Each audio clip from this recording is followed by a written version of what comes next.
Start करें। तुम दुनिया भर की चीजें में पढ़े हो, CW क्या है, ये क्या, तुमसे क्या W क्या, तुम अपनी पढ़ाई पे ध्यान दो। नीट को छोड़ के तुम्हारा कोई एम है ही नहीं। कौन फिजिक्स वाला, कौन अलग पार्ट है, कौन टर्म, सर कुछ मतलब नहीं। हाँ, पढ़ा रहे हैं ज्ञान बटोर के सिलेक्शन पार्ट, ये मतलब है। क्या हो रहा है प्लेटफॉर्म पे, क्या नहीं हो रहा है, कौन आ रहा है, कौन से सर आ रहे हैं, क्या CW, तुमको इन सबसे मतलब नहीं। अपना सिलेक्शन निकाल के निकल लेना है। बात समझ में आई? तुम बाकी सब चीजों के लिए बहुत क्राउड पड़ी है दुनिया में, ठीक है। नमस्कार। आज के इस वीडियो में मैं बहुत ही आपसे इंपॉर्टेंट बात करने आया हूँ। ये वीडियो सिर्फ और सिर्फ स्टूडेंट्स के लिए बना है, तो इस वीडियो को स्टूडेंट्स देखें। पहले आपको बता देता हूँ, इस वीडियो में किसी भी टीचर के बारे में कुछ भी नहीं कहा गया है, ना मैं किसी टीचर को बोलने के लायक हूँ, ठीक है। क्योंकि किसी भी टीचर को डिसरिस्पेक्ट करने का अधिकार नहीं है, ठीक है। पहले आपको बोल देता हूँ कि एक ग्लास ऑफ वाटर ले लें पहले से, और इस वीडियो को शांत दिमाग से देखें। आप इस वीडियो को पूरा देखें और शांति पूर्वक होकर देखें, और एंड तक देखेंगे जब भी आपको जो है राइट कंक्लूजन मिलेगा जो मैं इस वीडियो में आपको बताना चाह रहा हूँ। देखो, आप सबको पता है कि जो रिजल्ट हमारा सिर्फ 3 पिलर्स पे डिसाइड होता है।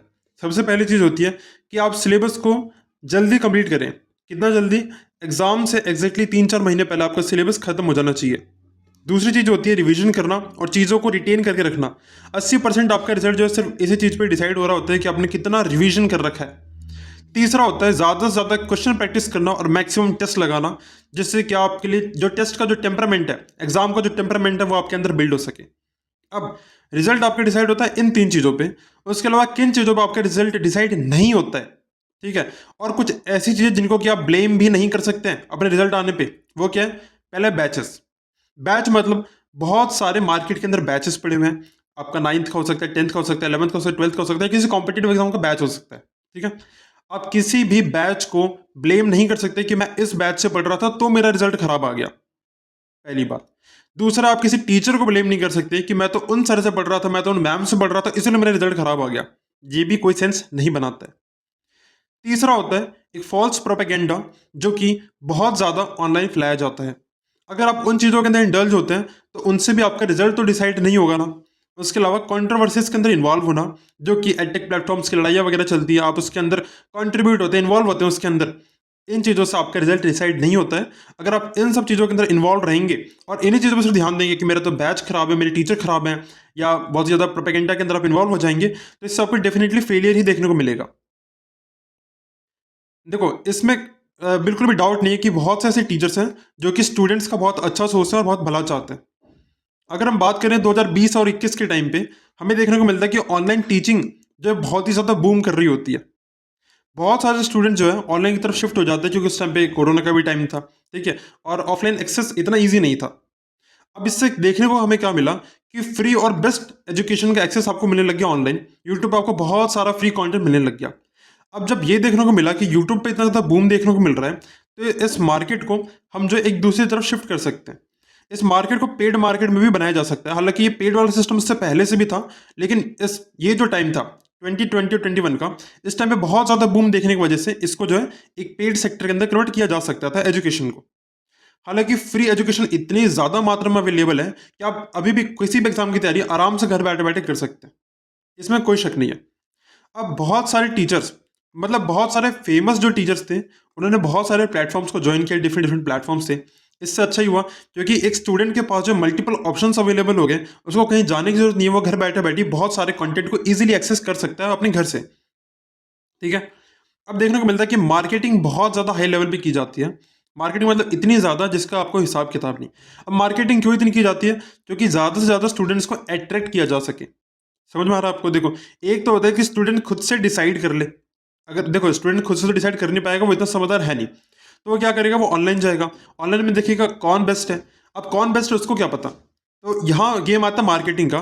तो जितनी ज़्यादा मार्केटिंग की गई, वहाँ उतने ज़्यादा बच्चे हमें देखने को मिले। ये मल्टीपल कंपनीज बनी, इनको हम बोलने लगे एडटेक, क्योंकि बहुत सारी एडटेक कंपनीज बनने लग गई। नाम में किसी का भी नहीं ले रहे हैं यहाँ पे। अब दिक्कत यहाँ पे क्या देखने को मिलती है कि जो स्टूडेंट्स थे, वो अपने आप को इन एडटेक से इमोशनली कनेक्ट फील करने लग गए। अब वो emotionally connect in edtech company से नहीं कर रहे थे, बेसिकली टीचर से कर रहे थे, जो कि बहुत अच्छी बात है। ऐसे टीचर्स होते हैं हमारे जिनसे कि हम इमोशनली कनेक्ट कर पाते हैं, ठीक है। हमारे साथ भी ऐसे बहुत सारे टीचर हैं जिनके साथ हमें बहुत अच्छा रहा, बहुत अच्छा एक्सपीरियंस रहा हमारा, हमें बहुत अच्छे लगते थे वो, ठीक है। लेकिन प्रॉब्लम क्या है, यहाँ पे जब टीचर से बच्चे कनेक्ट होने लग गए, तो धीरे धीरे उस प्लेटफॉर्म से भी कनेक्ट होने लग गए। समझ में आ रहा है? जैसे मान लो कि कोई सा भी प्लेटफॉर्म है, उस पर कोई पर्टिकुलर टीचर पढ़ा रहा है आपका फेवरेट, तो आप टीचर से कनेक्टेड है, वेल एंड गुड। पर क्या आप वो जो प्लेटफॉर्म है, वो जो कोचिंग है या कुछ भी है, आप उससे क्यों कनेक्ट हो रहे हो? प्रॉब्लम यहाँ पे देखने को मिलती है हमें। तो बहुत सारे बच्चे इमोशनली कनेक्ट होने लग गए, उनको फील होने लग गया कि सर के साथ साथ जो ये एडटेक इंडस्ट्री है, ये भी उनके लिए मतलब बहुत ज़्यादा मतलब वो फायदेमंद है, और वो उसके पीछे पड़ गए। अब समझ में आता है कि बच्चों के अंदर इमोशंस का भाव तो ज़्यादा देखने को मिला, लेकिन इमोशंस आपका सिलेक्शन नहीं करवा सकते। अल्टीमेटली देखने को मिलता है कि ऑफलाइन में सिलेक्शन रेशियो ऑफकोर्स ज़्यादा ही देखने को मिला, और ऑफलाइन में ही ज़्यादा रिजल्ट देखने को मिले। लेकिन ऑनलाइन से हुआ क्या? ऑनलाइन के आने से हुआ कि कंपटीशन और ज़्यादा इंक्रीज हो गया, क्योंकि बहुत से ऐसे बच्चे थे जिनको सच में एक्सेस नहीं मिल पाता था, पर वो कर सकते थे, तो उन तक भी एक्सेस पहुंच गया, और अल्टीमेटली ऑनलाइन में भी बच्चों का बहुत ज़्यादा भला हुआ। लेकिन अल्टीमेटली जो रिजल्ट था आपका, वो आपका ऑफलाइन में ही ज़्यादा आ रहा था अभी भी, और अभी भी आता है देखा जाए तो, ठीक है। बट ऑनलाइन जो है वो कंटिन्यू होता रहा, और ऑनलाइन में भी धीरे धीरे अच्छे अच्छे रिजल्ट्स प्रोड्यूस होने लग गए बहुत सारे बच्चों के। और बहुत सारे ऐसे एरिया, रिमोट एरिया, जहाँ तक मतलब एजुकेशन का एक्सेस बहुत मुश्किल था, वहाँ से भी अच्छे अच्छे रिजल्ट जो है प्रोड्यूस होने लग गए, just because of online and YouTube. अब समझ में आता है कि ऑनलाइन वालों को और ज़्यादा इंगेजमेंट चाहिए थी, क्योंकि बच्चों का इंगेजमेंट बहुत ज़्यादा इंपॉर्टेंट है। तो इन लोगों ने क्या किया, आपस में खुद ही कॉन्ट्रोवर्सीज बननी शुरू कर दी, ठीक है। बहुत सारी कॉन्ट्रोवर्सी स्टार्ट हो मतलब की गई थी पहले भी, मैं सिर्फ अभी की बात नहीं कर रहा, 21 की, 22, 23, हर ईयर में आपको कुछ ना कुछ कॉन्ट्रोवर्सीज देखने को मिली ही मिली है, और ये चलता रहता है, बहुत कॉमन सी बात है। लड़ाई झगड़े बहुत कॉमन सी बात है, इसमें कोई बहुत बड़ी बात तो है नहीं, ठीक है। लेकिन हुआ क्या, अब कंट्रोवर्सीज को फ्यूल्ड अप कैसे किया जाए, क्योंकि फ्यूल ये इस तरीके से करना चाह रहे थे कि बच्चों का एंगेजमेंट चाहिए, टीचर्स को आपस में लड़वा के क्या ही मिल जाएगा। तो इसके ऊपर शॉर्ट्स बनने लगी। शॉर्ट्स पता ही बहुत सारी पीआर एडिट बनती है, आप देखोगे अभी जैसे कोई सा भी बैच होता है, उसमें बहुत सारी पीआर्स कट के डलती हैं, छोटी छोटी क्लिप आती है, ठीक है। वो कुछ भी हो सकती है, मोटिवेशन क्लिप हो सकती है, किसी की कंट्रोवर्सी की क्लिप हो सकती है, किसी ने किसी टीचर को कुछ ना भी बोला हो तो उसको बना के दिखाया जा सकता है, ठीक है। तो ये सब कुछ पीआर शॉर्ट्स होगी, कंट्रोवर्सी, ये सब कुछ बनाई जाती है एंगेजमेंट के लिए। अब इससे क्या हुआ कि जो स्टूडेंट है, जिसको कि ऐसा नहीं होना चाहिए, लेकिन फिर भी इन चीज़ों से इन्फ्लुएंस हो गया। इन्फ्लुएंस होना बहुत कॉमन सी बात है, बहुत कॉमन सी बात है कि बच्चा इन्फ्लुएंस हो जाता है, इसमें कोई हैरानी की बात नहीं है, ठीक है। अब एडटेक जो है वो क्या करने लग गया कि जो भी ट्रैश जी थी, ये कंट्रोवर्सीज वगैरह, पीआर वगैरह, इसके अंदर बच्चों को भी इन्वॉल्व करने लग गया। इनडायरेक्टली कर रहा था, डायरेक्टली नहीं कर रहा था। मैं ये नहीं कह रहा कि किसी एडटेक ने बोला कि बच्चे इंक्लूड हो जाओ, लेकिन उनका जो तरीका था दिखाने का, जो टीचर से जो कनेक्शन उन्होंने बिल्ड किया, तो उसके चलते बच्चे ऑटोमेटिकली उस प्लेटफॉर्म के लिए सपोर्ट करने लग गए। समझ में आ रहा है? सिर्फ टीचर की वजह से बच्चे जो है प्लेटफॉर्म के लिए भी सपोर्ट करने लगे, कि प्लेटफॉर्म भी उतना ही इंपॉर्टेंट है जितने वो सर है हमारे लिए। अब मैं ये नहीं कह रहा कि सभी एडटेक ने ऐसा किया, लेकिन कुछ थे। अब मैं किसी के बारे में बताता हूँ, किसने क्या किया किसने नहीं किया, वो सब तो हिस्ट्री होगी, सब कुछ हटा दो उसको।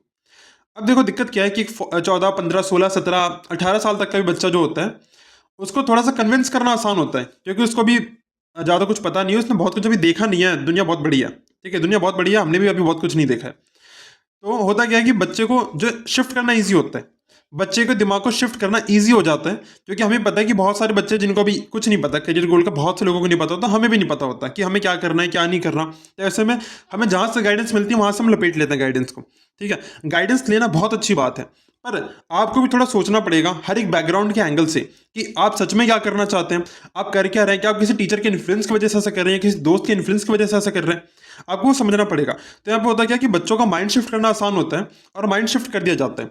अब माइंड शिफ्ट का मतलब मैं ये नहीं कह रहा कि उनको किसी पर्टिकुलर फील्ड के अंदर डाला जाता है, मेरे कहने का मतलब है कि इन चीज़ों के अंदर इन्वॉल्व करना, जो कि एडटेक का जो ये जाल है उसकी मैं बात कर रहा हूँ। अब देखो यहाँ पे एक और प्रॉब्लम है कि ऑनलाइन के अंदर हमें कंफर्ट बहुत ज़्यादा मिलता है। अभी तो आप कह रहे थे कि ऑनलाइन अच्छा है, सिलेक्शन भी मिलता है, बहुत अच्छी बात है, लेकिन ऑनलाइन में कंफर्ट की प्रॉब्लम है। ये उन बच्चों के लिए मैं डिस्कस करने जा रहा हूँ जो कि अभी आपको समझ में आ जाएगा, मतलब कैसे बच्चों के लिए बात कर रहा हूँ मैं यहाँ पे। देखो ऑनलाइन में कंफर्ट का मतलब क्या है कि आपको ऐसा फील होता है कि आप लेक्चर्स को कंप्लीट कर लोगे और आप जो सिलेक्ट हो जाओगे। ऐसा फील होता है बहुत सारे बच्चों की, अगर मैं लेक्चर्स कंप्लीट कर लूंगा, मैं नोट्स बना लूंगा, मैं डीपीपी कर लूंगा सर, तो मैं सिलेक्ट हो जाऊंगा। और हो भी सकते हो, इसमें कोई बहुत बड़ी बात नहीं है। सेकंड जो मेजर इशू है इसके अंदर कि इसमें आपको रिकॉर्डेड लेक्चर्स मिलते हैं, तो बहुत सारे बच्चों को लगता है कि वो इस लेक्चर को कभी भी देख सकते हैं, किसी भी टाइम पे देख सकते हैं, तो मैं इसे बाद में देख लूंगा। और बाद में देखने वाली चीज से जन्म होता है यहाँ पे प्रोक्रेस्टिनेशन का। अब प्रोक्रेस्टिनेशन की वजह से 50% से भी ज्यादा ऐसे बच्चे होते हैं जो कि ऑनलाइन बैचेस के अंदर सिलेबस कंप्लीट नहीं कर पाते। मैंने ये नहीं कहा कि टीचर नहीं कर पाते, टीचर जो है प्रॉपरली सिलेबस करवा देते हैं, डीपीपी प्रॉपरली प्रोवाइड हो जाती है, आपके रेगुलर टेस्ट भी होते हैं, लेकिन बच्चे नहीं कर पाते। आप खुद उनका डेटा देख लीजिएगा। स्टार्टिंग में जब फर्स्ट क्लास होती है तो कितने बच्चे वहाँ पे देख रहे होते हैं उस क्लास को, और जब लास्ट की क्लास होती है उसमें देख लेना कितने बच्चे जा चुके होते हैं। लास्ट तक कोई फॉलो नहीं कर पाता। क्यों नहीं कर पाता? रीज़न सिर्फ बहुत छोटा सा है कि आपको कोई हाथ पकड़वा के वहाँ नहीं करवा रहा। अब क्या ऑफलाइन कोचिंग कोई हाथ पकड़वा के करवाता है? तो ऐसा भी नहीं, लेकिन एक छोटा सा डिफरेंस है जो आपको समझना पड़ेगा यहाँ पे। उससे पहले देखो, प्रोक्रेस्टिनेशन की वजह से बहुत सारे बच्चे सिलेबस कंप्लीट नहीं कर पाते। अब सिलेबस कंप्लीट ना करने का जो डर है उनके अंदर, वो अब देखो बहुत सा बच्चा हो सकता था कि इसके ऊपर ब्लेम लगाए कि हमने इस बैच को लिया, ऐसा किया वैसा किया। तो इसका भी जुगाड़ है यूट्यूब पे। हमारे पास आते हैं वन शॉट वीडियोस, महा मैराथन सेशंस और स्ट्रेटेजीज, और यहीं से फिर एक नई खिचड़ी चालू हो जाती है। वन शॉट देखना अच्छी बात है, कोई बुरी बात नहीं है। रिवीजन टीचर्स बहुत मेहनत करते हैं, बहुत अच्छी अच्छी पीपीटी बनाते हैं, बहुत अच्छे से कॉन्सेप्ट्स का रिवीजन करवाते हैं, लेकिन प्रॉब्लम यह जिन बच्चों ने सिलेबस कंप्लीट नहीं किया है वो भी इसके ट्रस्ट पे आके फिर वन शॉट देखते हैं। क्योंकि वन शॉट आपका एक रिवीजन सेशन है, मानता हूँ बहुत सारे वन शॉट होते हैं जिसमें चैप्टर कंप्लीट हो जाता है, मैंने खुद भी बना रखे हैं, ठीक है। लेकिन मैं सोचता हूँ कि ऐसा रिवीजन पर्पस ही हम चीज़ों को दिखा रहे हैं यहाँ पे, समझ में आ रहा है, हम रिवीजन पर्पस से ही दिखाते हैं। और ये जो महा मैराथन का फंडा है, आपको मैं क्या ही बताऊं कि जितने भी सच में पढ़ने वाले बच्चे हैं, अगर आपको मैं क्या बोलूं, जितने सच में पढ़ने वाले बच्चे हैं ना, कोई महा मैराथन नहीं दिख रहा भाई। सब अपनी अपनी रिवीजन कर रहे हैं एग्जाम से पहले, सबके नोट्स बने हुए हैं प्रॉपरली, सबने पूरे साल मेहनत कर रखी है और लास्ट में उसी को रिवाइज कर रहे हैं। कोई महा मैराथन नहीं दिख रहा। आप बोलोगे महा मैराथन पे तो लाखों में व्यू आ रहे हैं, 6 लाख व्यू है, 7 लाख व्यू है, 70 लाख व्यू तक आ रहे हैं महा मैराथन पे। आखिर ये महा मैराथन है क्या?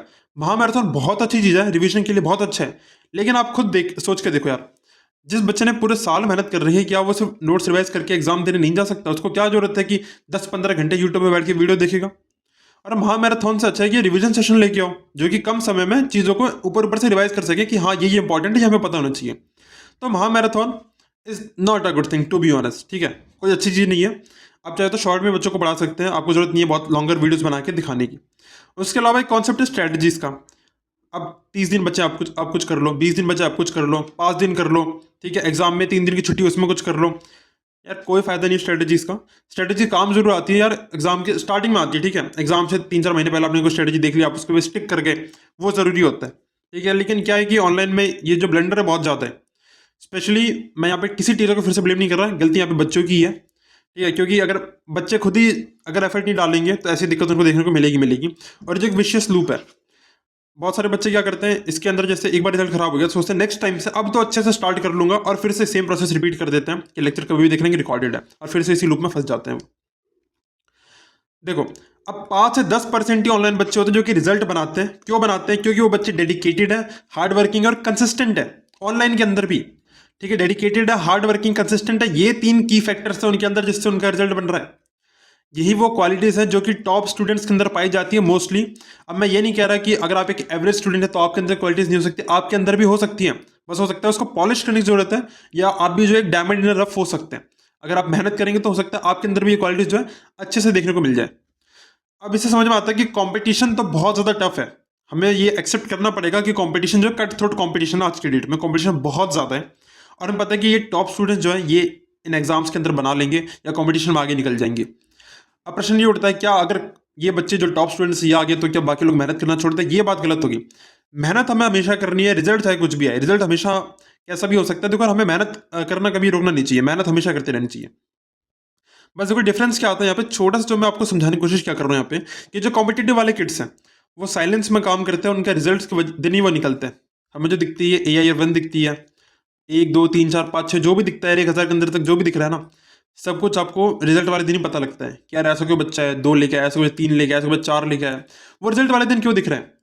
क्योंकि वो बाकी दिन नहीं दिख सकते आपको, क्योंकि वो किसी भी चीज़ के अंदर इन्वॉल्व है ही नहीं। उनको सिर्फ इसी बात से फर्क पड़ता है कि उन्होंने सिलेबस जल्दी कवर कर लिया, उन्होंने मॉक टेस्ट कितने लगाए, उन्होंने प्रैक्टिस कितनी की, उन्होंने रिवीजन कितनी की, उन्होंने एग्जाम का टेम्परामेंट कितना बिल्ड किया, बस वो इन्हीं चीज़ों पर ध्यान देते हैं। उनको फर्क नहीं पड़ता कि उनके बैच में टीचर चेंज हो रहे हैं, ठीक है, टीचर कितने चेंज हो गए, है ना, और कौन सी स्ट्रैटेजी नहीं आ रही है, क्या क्या फला फला चल रहा है यूट्यूब पे, उनको उससे कोई फर्क नहीं पड़ता, ठीक है। वो इन चीज़ों से बाहर है, उनका ध्यान सिर्फ अपने इन पिलर्स के ऊपर है। वो डेडिकेटेड रहना, हार्ड वर्किंग रहना, कंसिस्टेंट रहना।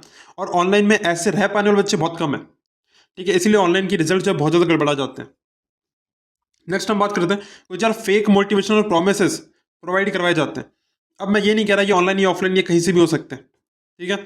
बहुत सारे स्टूडेंट्स को ल्योर किया जाता है इस चीज़ से कि 100% गारंटेड सिलेक्शन है, या यार 1 2 3 4 यहाँ से निकल जाएगी, बेस्ट फैकल्टी मिलेगी यहाँ पे। अब देखो, मैं आपको यहाँ पे क्लैरिफाई करता हूँ कि 100% रिजल्ट गारंटेड बिल्कुल सही लिखा है उन्होंने, गलत नहीं लिखा। क्यों? वो तो पूरी मेहनत कर देंगे अपनी तरफ से, कि आप मेहनत करोगे प्रश्न ये उठेगा। 100% गारंटी बिल्कुल सही लिखा है, उन्होंने पूरी मेहनत करी, कि आप करोगे मेहनत।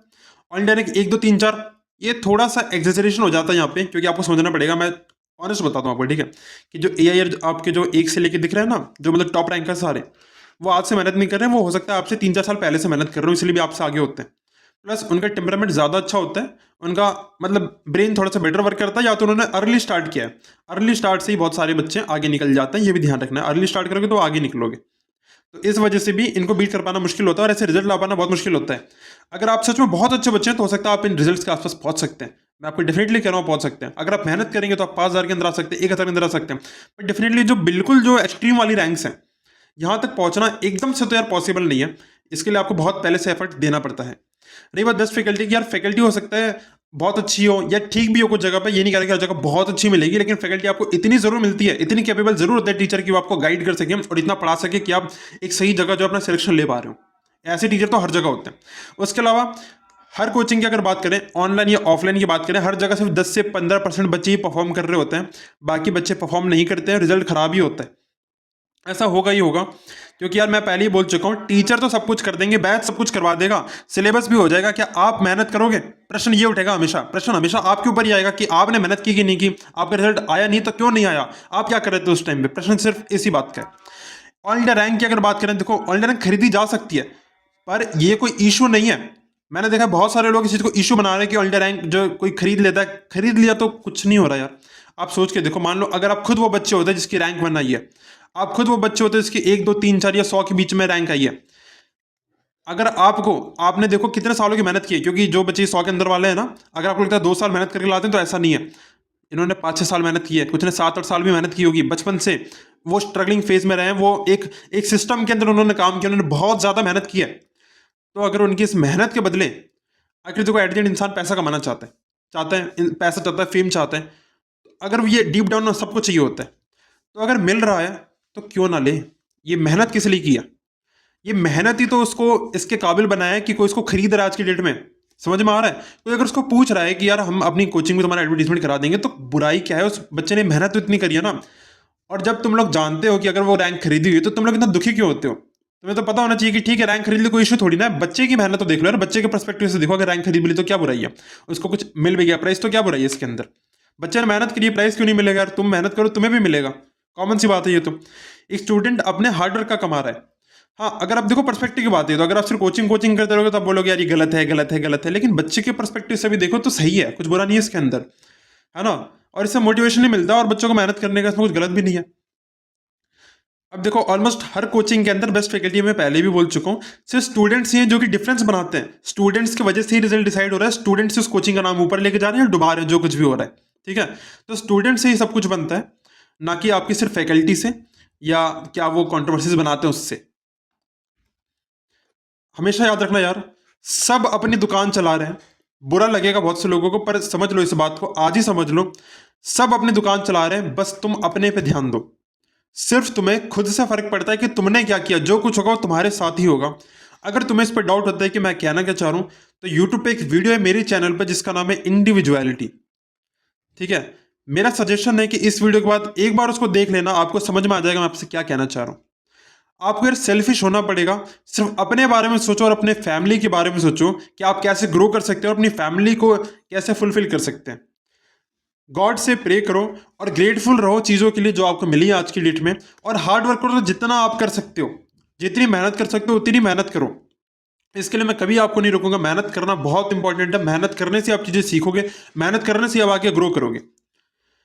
देखो कोई सा भी एडटेक प्लेटफॉर्म है यार, उसको आपके सपोर्ट की जरूरत नहीं है, आपको कोई जरूरत नहीं है कि we support this, we support that, we मतलब वो सपोर्ट करने की जरूरत नहीं है ना। आप क्यों सपोर्ट अपोर्ट में लगे हुए, सपोर्ट वगैरह मत करो भाई, अपनी मेहनत करो, अपने ऊपर ट्रस्ट करो, अपनी तरफ से जितना बेस्ट हो सकता है वो करो। और अगर डिसीजन लेने में कभी भी लगे कि यार मैं डिसीजन नहीं ले पा रहा हूँ, मुझे दिक्कत है लेने में, हमेशा अपने पेरेंट्स से बात करो, ठीक है। आपके पेरेंट्स को जितना एक्सपीरियंस है ना, शायद उन एडटेक वालों को भी इतना एक्सपीरियंस नहीं होगा। अपने पेरेंट्स के साथ मिलकर सजेशन लो, 10 लोगों से बात करो, ऑफलाइन में जाओ, पता करो क्या चीज़ें कैसे काम कर रही हैं, क्या आपके लिए बेस्ट सूटेबल है, उसके हिसाब से चीज़ें आप देखो। एक भीड़ के अंदर मत जाओ, आप भूल जाते हो जब भी कोई चीज़ बेस्ट बॉल की लॉन्च कर दी जाती है, अगर वहाँ पे 6 लाख बच्चे भी चले गए तो 6 लाख के अंदर भी आप एक भीड़ बन चुके हो, 6 लाख के साथ आप 5,99,999 के बाद आ रहे हो। समझ में आ रहा है आपको? मैं ये नहीं कह रहा वहाँ जाना बुरा है, जाना अच्छी बात हो सकती है, लेकिन अपने लिए बेस्ट चूज करो। सिर्फ अपने पे ध्यान दो कि तुम्हारा क्या बेस्ट हो सकता है। क्योंकि यार ये जो एडटेक वगैरह ये तो इनफ कैपेबल है, इनके पास पीआर है, इनके पास पैसे है, सब कुछ है, ये मार्केट में स्टैंड करेंगे। आज भी रहेंगे, कल भी रहेंगे, परसों भी रहेंगे। तुम्हारे बैचेस निकल जाएंगे, अगला बैच शुरू हो जाएगा, अगला बैच खत्म हो जाएगा, एक और बैच निकल जाएगा। ये सिलसिला ऐसे चलता रहेगा। तुम क्या करोगे एट द एंड, तुम्हारा करियर की जो ट्रेजेक्ट्री है वो किस तरीके से डिसाइड होगी वो तुम खुद करने वाले हो, ना कि कोई प्लेटफॉर्म, ना कोई एडटेक। ठीक है, अपने पेरेंट्स से बात करो, पेरेंट्स से सजेशन लो, जिन टीचर्स को आप जानते हो ऑफलाइन जो आपके लिए बेस्ट कर सकते हैं उनसे सजेशन लो, आपका कोई बड़ा भाई बहन उससे सजेशन लो, है ना, और अपने लिए बेस्ट करो। ठीक है, thank you for watching this video, have a good day, keep studying, bye bye.